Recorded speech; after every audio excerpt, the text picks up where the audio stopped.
مهدي اللجل اللجل اللجل يا مهدي اللجل اللجل اللجل يا مهدي يا مهدي बिस्मिल्लाहिर्रहमानिर्रहीम। नाज़रीन सलाम अलैकुम, मैं हूँ ग़ुलाम अब्बास। नाज़रीन, अल्लाह ने इस दीन की तबलीग के लिए 1,24,000 अंबिया को भेजा और अपने हबीब हज़रत मोहम्मद मुस्तफ़ा सल्लल्लाहु अलैहि वसल्लम पर सिलसिले नबूवत को ख़त्म कर दिया। फिर पैगाम नबूवत की बक़ा के लिए खुदावंद आलम ने सिलसिले इमामत को जारी किया और फिर रसूल खुदा सल्लल्लाहु अलैहि वसल्लम ने हुक्म खुदाबंदी से हज़रत अली इब्न अबी तालिब अलैहिस्सलाम की खिलाफत का ऐलान किया। इस ऐलान के साथ आपने यह भी फरमाया कि इनके 11 फ़र्जंद एक के बाद एक मनसब इमामत पर फाइज होंगे। हज़रत अली अलैहिस्सलाम से लेकर इमाम हसन अस्करी अलैहिस्सलाम ने पैगाम नबूवत को पहुँचाया, लेकिन इस पूरी कायनात का मालिक ये चाहता था कि पूरी दुनिया में दीन हक़ पहुँच जाए।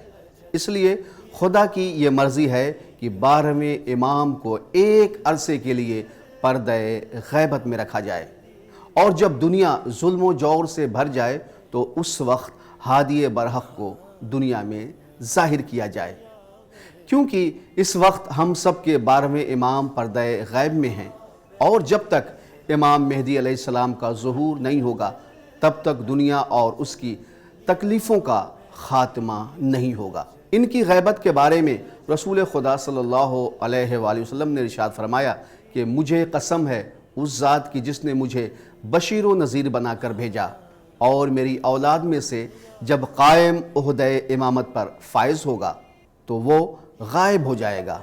उसकी गैबत इतनी तुलानी होगी कि लोग कहेंगे कि अब खुदा को आले मोहम्मद की ज़रूरत ही नहीं रही।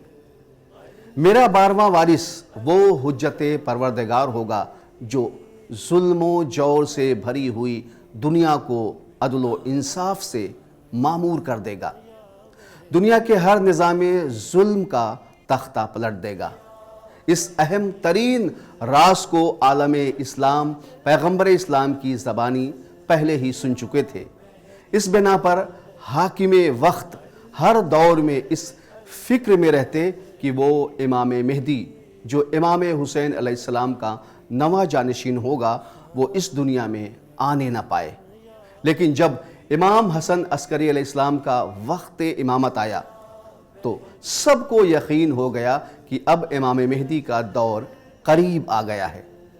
इसलिए इमाम हसन अस्करी अलैहिस्सलाम की ख़ास करके निगरानी शुरू कर दी गई और आपके घर के साथ वही सलूक तय किया गया जो फ़िरऔन ने बनी इसराइल के साथ किया था, सिर्फ इस खौफ से कि वो फ़र्जंद दुनिया में ना आने पाए जो फ़िरऔन के तख्त व ताज को तबाह व बर्बाद कर देगा। इसीलिए इमाम हसन अस्करी अलैहिस्सलाम को दुश्मनों ने कभी कैद खाने में कैद किया तो कभी घर में नज़र बंद कर दिया, लेकिन लाख कोशिशों के बावजूद भी खुदाए मूसा ने एक और मूसा की विलादत का इंतज़ाम कर दिया और माह शाबान की 15वीं तारीख़ को वो हुज्जत परवरदिगार इस दुनिया में आ गया, जिसकी ख़बर दौरे पैगम्बर इस्लाम से ही बराबर दी जाती रही थी और जिसका इंतज़ार हर दौर के मज़लूमीन कर रहे थे। इस तरह जालिम हुकूमतों के लिए वो ख़तरा मंजर आम पे आ गया जिसके तसव्वुर से रातों की नींद हराम हो जाती थी। जब इमाम मेहदी की विलादत हुई तो इसकी ख़बर हुकूमत वक्त को ना होने पाए। इधर हुकूमत वक्त को ख़बर होती उससे पहले कुदरत ने इनकी गैबत का मुकम्मल एहतमाम भी कर दिया था। इमाम मेहदी अलैहिस्सलाम अपनी विलादत के बाद उस वक्त लोगों के सामने आए जब आपके वालिद इमाम हसन अस्करी अलैहिस्सलाम को जहर देकर शहीद कर दिया गया था।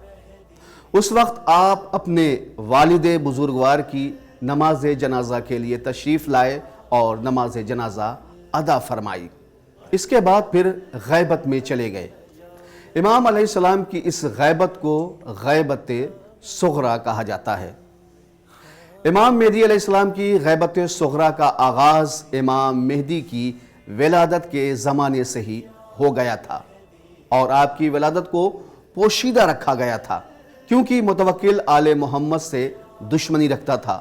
اس نے آپ کی تلاش میں کوئی ایسی کسر نہیں اٹھا رکھی تھی کہ جس کے ذریعے سے آپ کو تلاش نہ کیا ہو، لیکن امام علیہ السلام کا کوئی پتہ نہ لگا سکا۔ ناظرین، 12ویں امام کی غیبت کے بعد نیابت کی ضرورت ہوئی۔ نیابت کا حق بھی اسی کو ہوتا ہے جو علم، زہد و تقوی رکھتا ہو اور بھروسے مند ہو، تاکہ پیغام کے پہنچانے میں کوتاہی نہ ہو۔ نواب اربع یہ وہ حضرات ہیں جنہیں غیبت صغرا میں نیابت کا کام سپرد کیا گیا تھا، جس میں یہ قوم کے مسائل کو امام زمانہ علیہ السلام تک پہنچاتے تھے، اور جو جواب حاصل ہوتا تھا اسے قوم تک پہنچاتے تھے۔ اس کام کے لیے انتہائی ذی علم اور صاحبان کردار کا انتخاب کیا گیا تھا۔